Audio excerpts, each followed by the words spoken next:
राणो जी, काम पर नहीं गए तुम? साईं, आपकी दी हुई सीख के कारण मेरे सोचने का तरीका बदल गया है। अब सब चीजें अच्छी होने लगी हैं। मुझे एक व्यापारी ने 20 कंबल बनाने का ठेका दिया है। बस वही करने में उलझा हुआ हूँ। ये तो बहुत खुशी की बात है। फिर तब तो तुम्हें काम पर होना चाहिए था। साईं, याद है आपको मेरी बीमारी के वक्त जब मेरे घर वालों ने मुझे त्याग दिया था, तब आप ही ने मुझे शरण दी थी, मेरा इलाज किया था। और फिर जब मैं ठीक हुआ तो मैं घर वापस नहीं जाना चाहता था। यहीं आपके पास द्वारका माई में आपकी सेवा करना चाहता था। लेकिन फिर आपने मुझे मेरे घर परिवार में वापस भेज दिया और अपनी गृहस्थी में ही उलझ कर रह गया। यही मुझसे गलती हुई। मैंने जो आपकी सेवा करने का प्रण लिया था वो मैं पूरा नहीं कर पाया।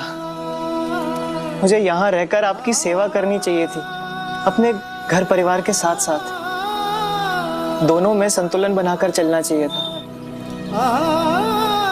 मैंने खुद से जो वादा किया था उसे तोड़ने की वजह से ही मेरे जीवन में मुश्किलों का पहाड़ फिर से आ पड़ा था। मैंने महसूस किया है साईं कि आपकी शरण में रहकर ही मेरे जीवन की नैया पार लगेगी। अब से मैं रोज काम के साथ साथ यहाँ आकर आपकी सेवा किया करूंगा। जैसे जिप्री द्वारका माई की देखभाल करती है, वैसे ही राणो जी अब साईं की देखभाल करेगा। अब से राणो जी कभी भी अपने साईं से दूर नहीं होगा। क्या सच में तुम ऐसा करना चाहते हो? हाँ साईं। किसी की मदद करना, किसी की सेवा करना, ये बहुत अच्छी बात है, पर उसे अपना अधिकार नहीं समझ लेना चाहिए।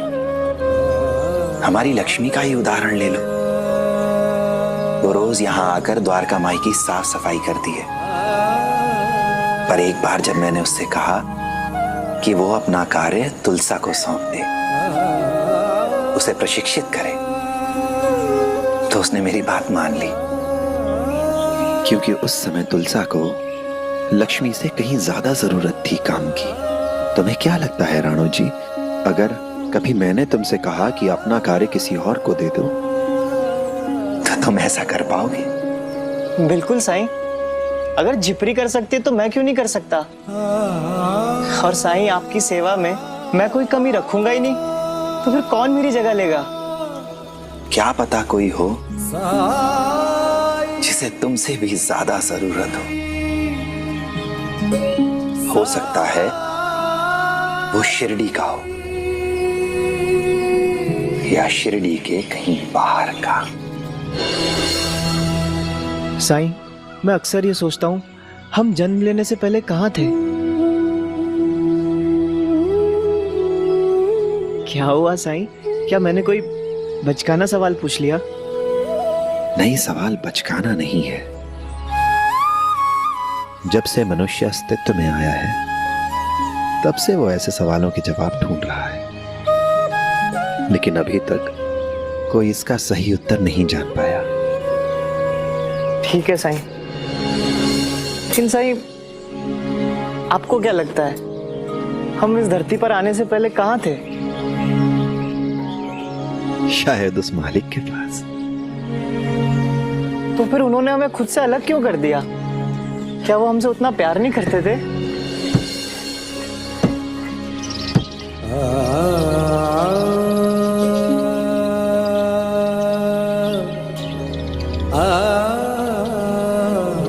वो पेड़ पर जो घोंसला है, उसे देख पा रहे हो तुम?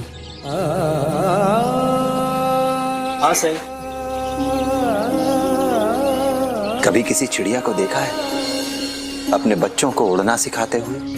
जब उड़ना सिखाना होता है तो सीधे घोंसले से धक्का दे देती है।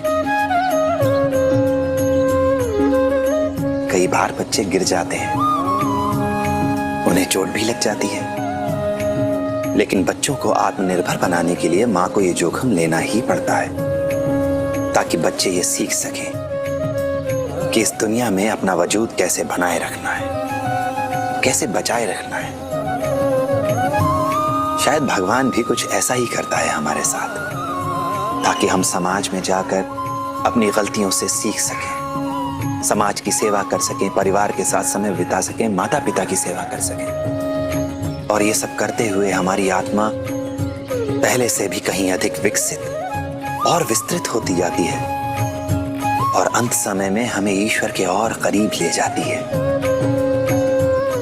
जैसे एक नन्हा छोटा पंछी उड़ना सीखने के बाद अपने माता पिता से जाकर आसमान में मिलता है, ऐसे ही हमारी आत्मा अच्छे काम करते हुए अंत समय में ईश्वर से मिलने में और अधिक सक्षम हो जाती है।